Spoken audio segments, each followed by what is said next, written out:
Elon Musk a fait la tournée de toutes les extrêmes droites, fascistes ou néo-fascistes en Europe. La nature du projet, en clair, c'est un capitalisme sans la démocratie. Les règles de la démocratie, les règles de l'état de droit, pour ces gens-là, deviennent un frein au profit et à l'accumulation du capital. Donc c'est ça qui est devant nous. On sent bien qu'il y a de la part des grands patrons français, ou en tout cas de certains d'entre eux, ceux qui sont les plus internationalisés et qui ont des filiales aux États-Unis, qui sont fascinés.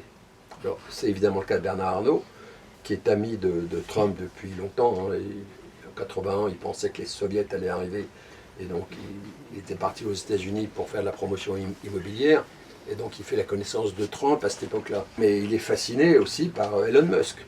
Je raconte dans le livre juste une petite anecdote, mais c'est très révélateur. Il est présent donc à l'investiture, et il sait qu'il y a eu un salut nazi.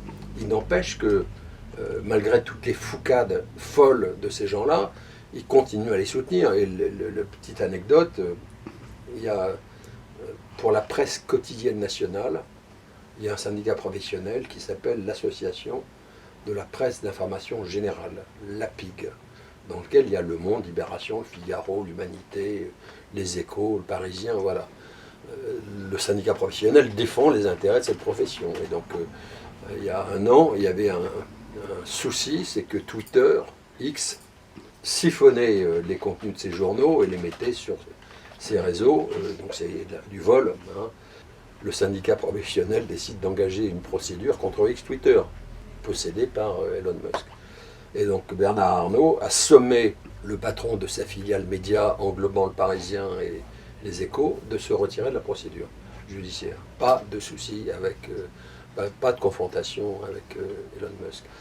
Les sympathisants, il y en a beaucoup. En fait, les patrons, au début, en 2017, pensent que Trump est un peu comme les dirigeants du RN, que c'est un plouc et qu'il est peut-être dangereux. Mais en fait, avec les baisses d'impôts sur les sociétés pratiquées dès son premier mandat, les patrons français découvrent que leurs filiales américaines font des bénéfices extraordinaires, donc ils se convertissent tous au Trumpisme. Et donc, a fortiori, quand le second mandat commence, ils sont enthousiasmés. Et donc, vous avez eu des multiplications de déclarations enthousiastes. Donc, Bernard Arnault, qui n'a pas évoqué la nécessité d'une action à la tronçonneuse, mais il a une formule assez voisine, hein, s'attaquer à l'État. Il a repris un langage trumpiste. Ça a été le cas du patron de CMA-CGM, hein, le transporteur maritime qui, par ailleurs, possède BFM TV, La Tribune et d'autres, qui a tenu des propos similaires. Ça a été le cas de Patrick Pouyanné, le patron de Total. Quoi. Tous les grands patrons, avec leurs mots à eux, ont manifesté de la sympathie. Moi, l'intuition que j'ai, et c'est ça que j'essaie de documenter un peu dans le livre, c'est que ce n'est pas seulement de la sympathie en parole.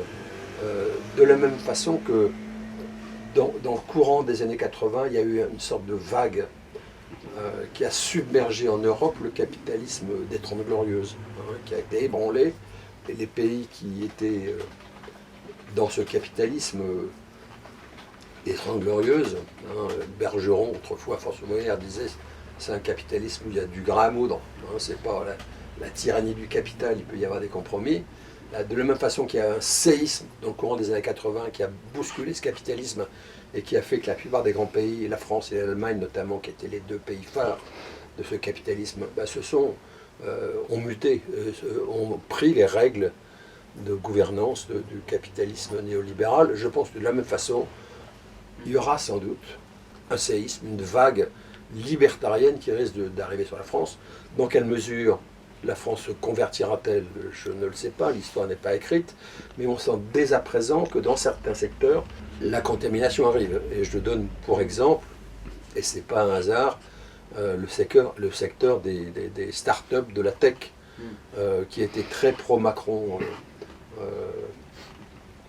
2017, et qui, pour beaucoup d'entre eux, ont basculé du côté de l'extrême droite, et je raconte dans le livre des réunions, même des meetings, avec Bardella et des dirigeants de la tech française.